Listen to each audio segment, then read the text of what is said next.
Okay, it's 1 a.m. and I just finished a very awesome positive PlayStation video. Turned on my PS5 and PSN is down. Oh man, I was gonna play some Candy Crush with my bro and now this. Are we hacked again? And the personal information and possibly the credit card numbers of 77 million Sony PlayStation users. Personal information, passwords, addresses, things like that. Birth dates, emails, purchase histories, Correct. potentially passwords and logins.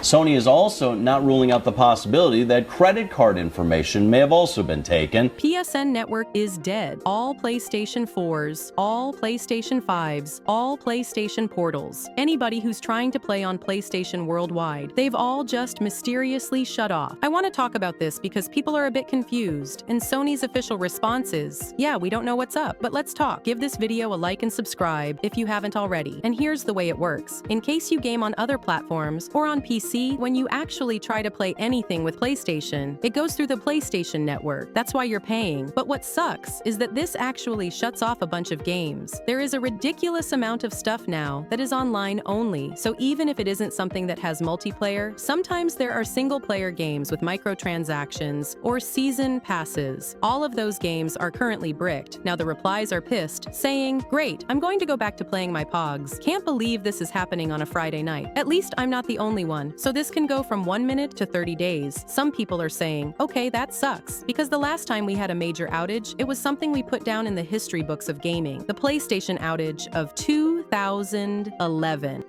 They actually shut stuff down from the end of April to the end of May, literally over 30 days with the servers being down. Now they immediately dropped a statement, the official Japanese Ask PlayStation account, which is essentially how PlayStation most directly communicates, said, "We're investigating it and we're working on restoring it," meaning that they don't know what's up. It is completely off. Look at this. So my main question is, why are they doing maintenance at the end of the day? They had the whole morning and the afternoon. Plus, it's a Friday. So here's what happened when you try and boot it up, because I literally just was trying to play. It says, "We're doing maintenance." I think that's a glitch. I don't think they're actually doing maintenance. I think it's just their default error screen. And the reason why is that usually when you're having maintenance companies schedule it when the least players are online.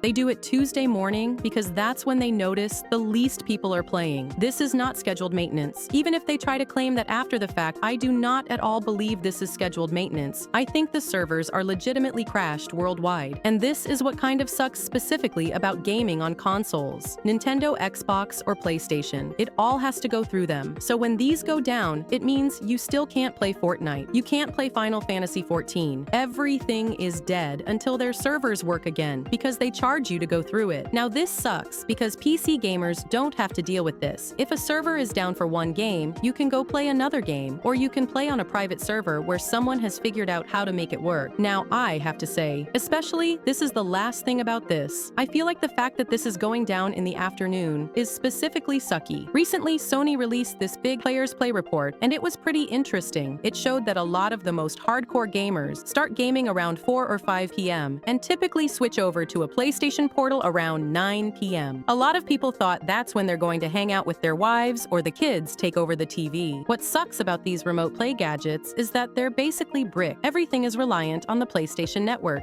If a PSN outage on the scale of 2011 happened today, the consequences would be catastrophic, far worse than they were over a decade ago. Back then, online gaming was big, but now it's everything. Entire gaming ecosystems are built around constant connectivity. A modern outage wouldn't just take down multiplayer servers. It would cripple cloud gaming, digital, libraries, live service titles, and even hardware functionality. Imagine waking up to find everything gone, your PlayStation account inaccessible, your purchased games locked, your subscriptions frozen. With how deeply integrated online services have become, even single-player games that require authentication could be affected. And if personal data were exposed again, the backlash would be brutal. Gamers today are more aware, more connected, and way less forgiving. The moment something goes wrong, social media explodes. And with influencers, YouTubers, and gaming journalists ready to dissect every failure, Sony wouldn't just be dealing with angry customers customers. It would be facing a full-scale PR firestorm. The trust issues from 2011 would pale in comparison. Back then, gaming was still shifting toward digital, but today, many players rely entirely on online purchases and cloud saves. If Sony couldn't guarantee security and reliability, some users might walk away for good, switching to competitors like Xbox or PC. Now, let's talk money. Sony makes billions from PS Plus, PlayStation Now, or whatever subscription model they're using in 2025, and digital game sales.